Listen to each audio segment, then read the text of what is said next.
Hello guys, अपनी video को like कर दो और चैनल को सब्सक्राइब कर दो। चंदनपुर गांव के अंदर रमेश और उसकी पत्नी दोनों रहा करते हैं।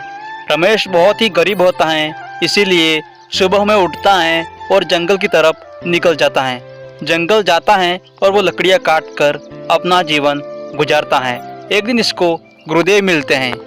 हे मित्र, मुझे अभी पानी और भोजन की बहुत ही ज़रूरत है, क्या तुम मुझे ये दोनों दे सकते हो? जी हाँ गुरुदेव, मैं आपको पानी और भोजन दोनों दे सकता हूँ, लेकिन आपको मेरे साथ मेरे घर पर चलना होगा।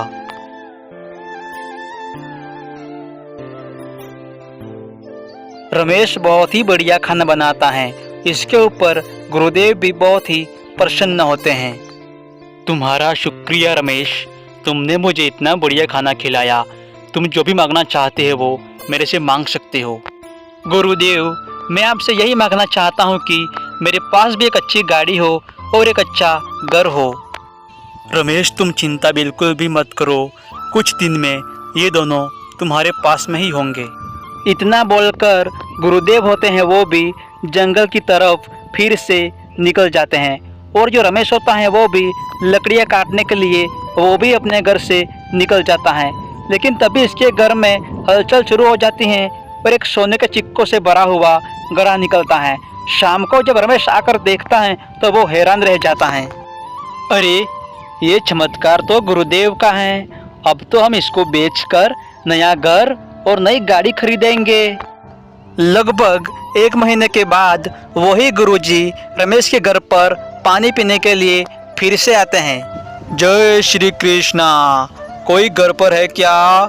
मुझे बहुत ही प्यास लगी है। अरे, सुनती हो क्या? लगता है बाहर कोई भिखारी आया है, इसको बोल दो यहाँ भीख नहीं मिलेगी। और तभी रमेश की पत्नी होती है वो भी बाहर जाकर देखती हैं। मैं बहुत दूर से आया हूँ, क्या मुझे आपके घर पर थोड़ा पानी मिल सकता है क्या? प्यास लगी हुई है। अरे, ये क्या लगा रखा है मेरे घर के सामने? यहाँ पर कोई पानी नहीं मिलेगा, पकड़ दो इस भिखारी को यहाँ से। अरे भिखारी हो, मेरे घर के सामने ये क्या लगा रखा है? यहाँ पर कोई पानी नहीं है, चले जाओ यहाँ से। और तभी अचानक जादुई घड़ा होता है, उसमें बहुत ही हलचल होती है और वो घड़ा वहाँ से गायब हो जाता है। अरे, मेरे घर से अचानक ये जादुई घड़ा कैसे गायब हो सकता है? कहीं वो गुरुदेव तो नहीं थे जो मेरे से बहुत बड़ी गलती हो गई हो? मुझे जाकर देखना होगा, कहीं मेरे से भूल तो नहीं हो गई है। गुरुदेव, गुरुदेव, मुझे माफ कर दो गुरुदेव, रुक जाओ गुरुदेव। गुरुदेव, मुझे माफ कर दो गुरुदेव, मैंने आपको देखा नहीं था, इसीलिए मैंने आपको बहुत ही गलत बोल दिया, मुझे माफ कर दो। देखो रमेश, अब तुम पहले जैसे बिल्कुल भी नहीं रहे।